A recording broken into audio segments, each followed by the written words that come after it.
السلام علیکم ورحمۃ اللہ وبرکاتہ۔ سورۃ التوبہ، پارہ نمبر 10، آیت نمبر 67 اور 68 کی تلاوت کر رہی ہوں۔ اعوذ باللہ من الشیطان الرجیم۔ المنافقون والمنافقات بعضهم من بعض يأمرون بالمنكر وينهون عن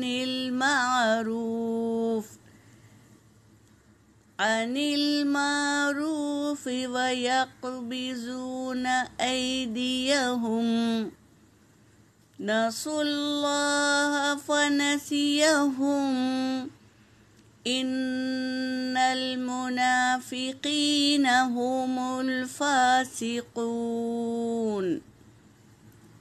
وعد الله المنافقين والمنافقات والكفار نار جهنم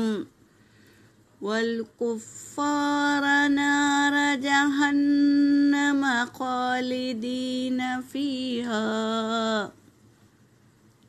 هي حسبهم ولعنهم الله وَلَهُمْ عَذَابٌ مُقِيمٌ۔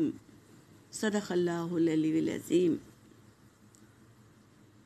ترجمہ کر رہی ہوں۔ المنافقون والمنافقات، منافق مرد اور منافق عورتیں، بعضهم من بعض،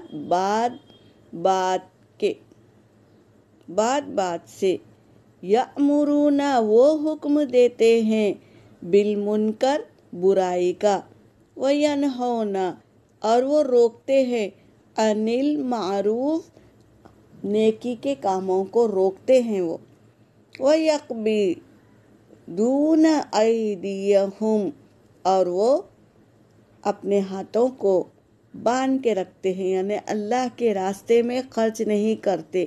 کون؟ منافق مرد اور منافق عورتیں کیا کرتے ہیں؟ وہ یہ حکم دیتے ہیں کہ پورے کا پورا اللہ کے راستے میں خرچ مت کرو، بلکہ برے وقت کے لیے بچا کے رکھو، کیونکہ خود بچا کے رکھتے ہیں، اللہ کے راستے میں نہیں خرچ کرتے ہیں، تو وہ اوروں سے بھی کہتے ہیں کہ برے وقت کے لیے بچا کے رکھو۔ اللہ کی راہ میں خرچ کرنا کیا ہے؟ برے وقت کا آنا ہی نہیں ہے، تو یہ کیا کہتے ہیں کہ برے وقت کے لیے بچا کے رکھو اور اپنے ہاتھوں کو باندھ کے رکھتے ہیں، یعنی اللہ کے راستے میں خرچ نہیں کرتے۔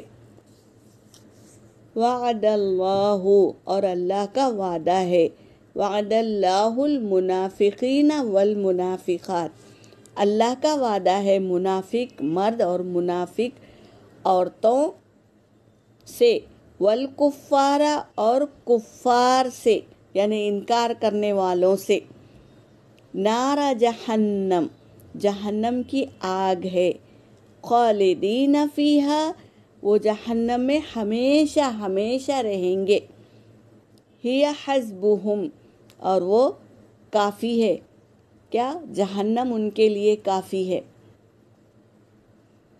وَلَعَنَهُمُ اللَّهُ اور اللہ کی لعنت ہے ان پر، وَلَهُمْ اور ان کے لیے، عذاب مقیم کیا ہے؟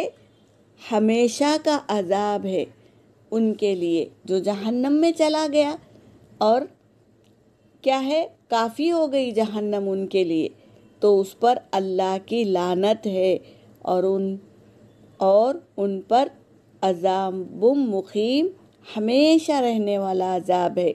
اس آیتوں میں یہی کہہ رہے ہیں اللہ تبارک تعالیٰ۔ یہاں پر میری آیت ہو گئی، وآخر الدعوانا ان الحمد للہ رب العالمین۔